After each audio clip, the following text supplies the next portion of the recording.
Ang U-Turn 2020 movie ay nagkukwento ng isang namumuking investigator at isang pulis na ibubunyag ang mga bagong pagsasabuatan ng isang bike gang.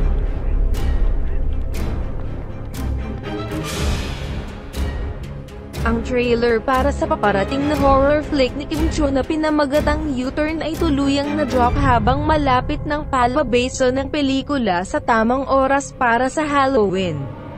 Ang trailer na inilabas sa pamamagitan ng YouTube noong ika-8 ng Oktubre ay nagpapakita na si Kim Chiu ay si Donna Suarez, isang reporter para sa Daily Journal Online, na nagsimula sa isang misyon upang isiwalat ang isang serye ng mga kakaibang pagkamatay. Ang pelikula ay magiging available simula ika-30 ng Oktubre. Pinagbibidahan ni Kim Chiu kasama sina Tony Labrusca at JM De Guzman. Ang U-Turn ay pinangunahan ng nagwaging award movie na Clarita director Derek Cabrido. Samantala, ipinost din ni Kim Chiu sa Instagram noong nakaraan upang ibahagi sa mga tagahanga ang poster para sa paparating na horror film. Ang kasama si Cabrido ay nagsagawa rin ng press conference para sa U-Turn sa parehong araw, ayon sa ABS-CBN's production company Star Cinema. Ang U-Turn ang kauna-unahang full-length film offering mula nang magsimula ang COVID-19 na sa pilitan na mag-lockdown.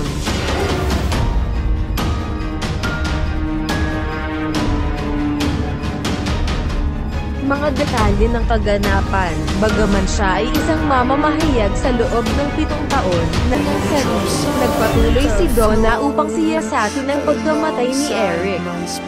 Sa tulong ng kanyang kasintahan na si Robin, JM De Guzman, at opisyal ng pulisya na si Kevin, Tony Labrusca, nalaman niya na lahat ng mga taong namatay ay pawang gumalaw ng hadlang sa isang bulag na kurba at gumawa ng isang iligal na U-turn. Matutuklasan ba ni Donna ang katotohanan tungkol sa U-turn at maiwasang maganap ang higit na pagkamatay?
I never pray to God anymore.